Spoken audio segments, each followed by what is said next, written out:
pasamos ya directamente a detallar cada uno de estos componentes. La primera categoría tiene que ver con la naturaleza, la categoría de los sitios naturales. Aquí encontramos hasta 12 tipos, es decir, fíjate muy bien, hay categoría tipo y en realidad también hay subtipos. Categoría 1, sitios naturales, tipo 1.1, montañas, y tú podrías poner y podemos identificar subtipo 1.1.1, montañas de alta montaña, por ejemplo, ¿no? 1.1.2, volcanes, y así sucesivamente.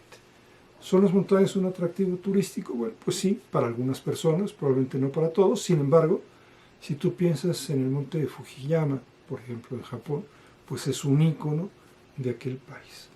Una segunda posibilidad son las planicies, 1.2, las costas. Fíjate bien, de manera genérica ya podrías tener como subtipo 1.3.1 playas, 1.3.2 acantilados, y así sucesivamente, ¿no? En el caso de México, otra vez, pues habría que reconocer que la costa es probablemente lo que hemos logrado traducir en nuestra mayor ventaja competitiva.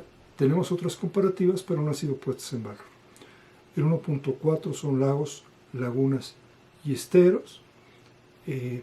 Podríamos quizás incluir aquí también las presas, ¿no? El caso de Valle Bravo, por ejemplo.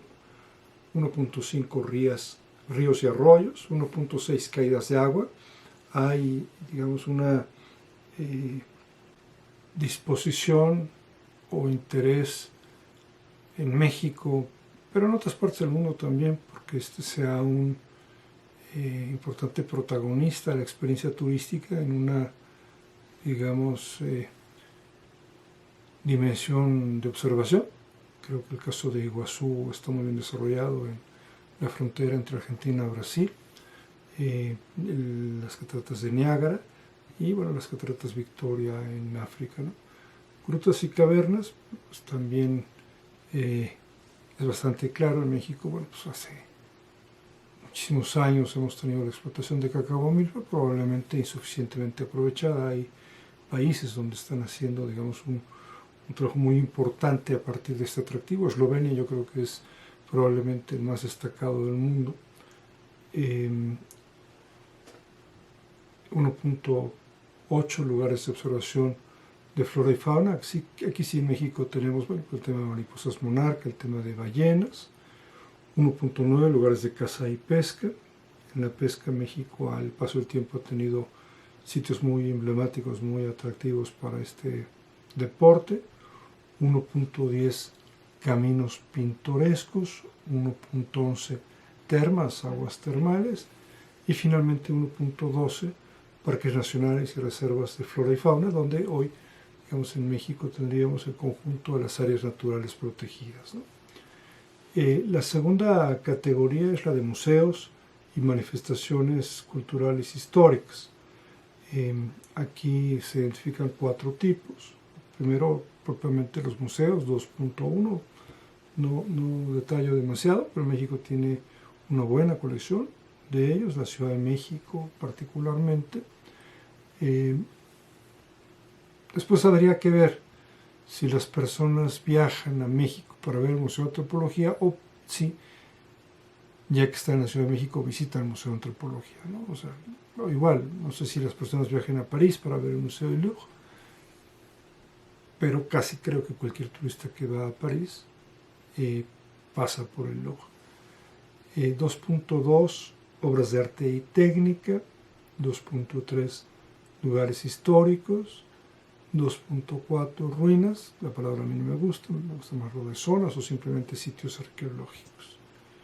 La tercera categoría es folclore. 3.1, manifestaciones religiosas y creencias populares.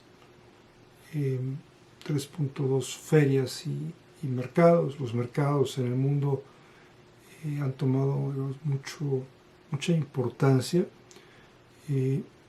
Y aquí, bueno, entraríamos en una discusión de qué es exactamente esta parte de folclore. O sea, pienso en mercados, obviamente en el mercado de la Pedrería en Barcelona, o San Miguel, que ahora está un poco demasiado los dos quizás turistificados, ¿no? Y no sé si eso es folclore o caería mejor en otra categoría.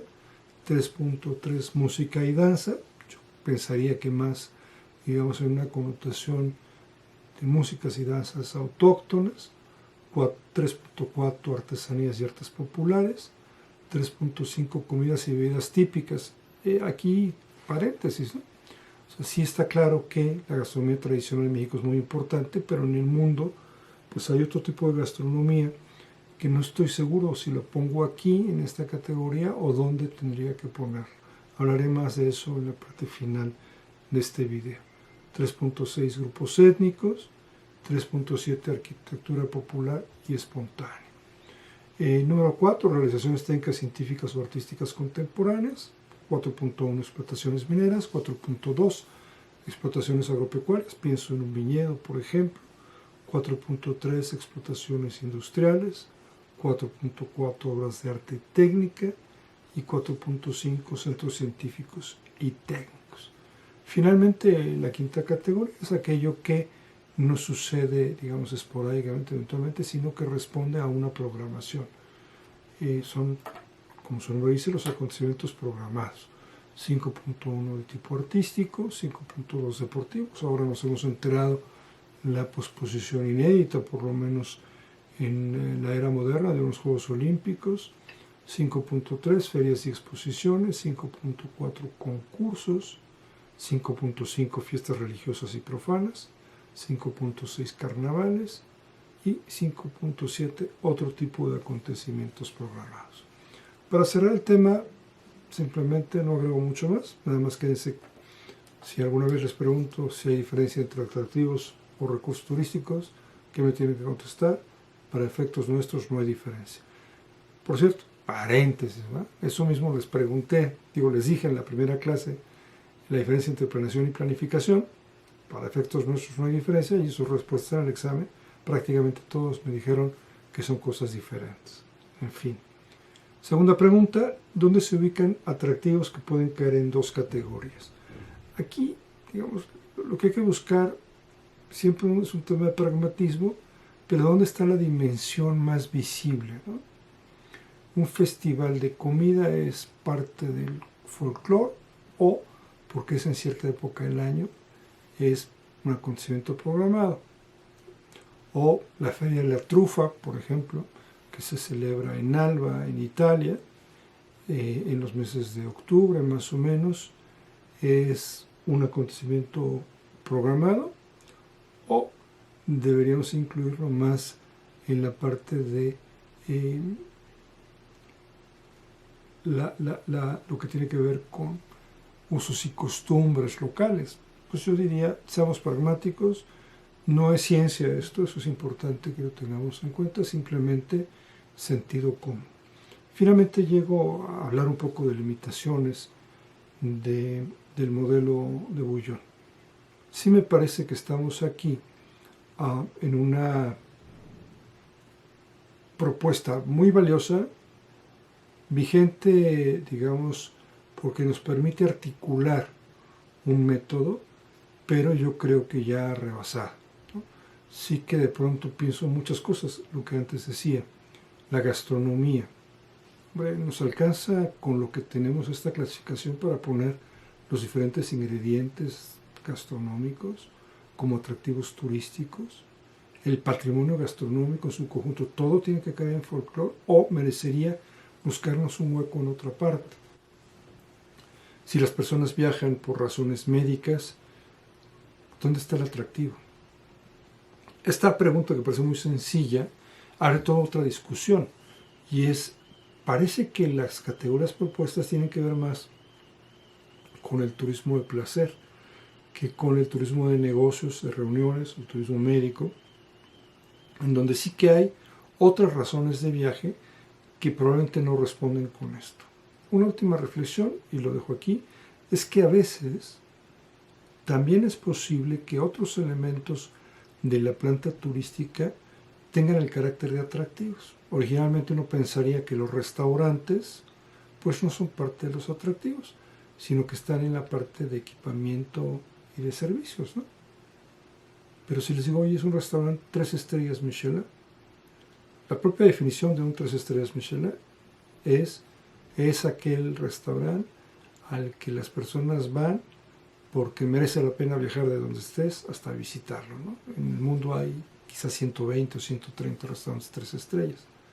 Y la mayor parte de las personas que viajan a esos lugares, que comen en un restaurante Michelin, no son gente local, son turistas en realidad, ¿no? Turistas gastronómicos en este caso. Probablemente un hotel tan singular, y quédense con este concepto de singularidad que más adelante lo usaremos, tan singular como el Burj Al Arab en Dubái, puede ser una razón para viajar, ¿no? Me dirán, bueno, a lo mejor lo podemos poner en realizaciones técnicas contemporáneas, a lo mejor y sí, pero a lo mejor otro tipo de hotel, no tan emblemático, pero un hotel que tenga alguna característica distintiva, otra vez singular, podría ser también un atractivo. En fin, lo que querría es simplemente dejar que ustedes piensen un poco en este tema y los invito a ver con muchas ganas la actividad número 1 que he dejado, que como se menciona en Blackboard, o en los textos de Blackboard, porque aquí estamos en Blackboard, no tiene calificación y la vamos a realizar, yo diría que por el gusto de que una vez que conocemos esto, tratamos de encontrar cómo es que lo podemos aplicar en la práctica. Nos vemos un poco más adelante.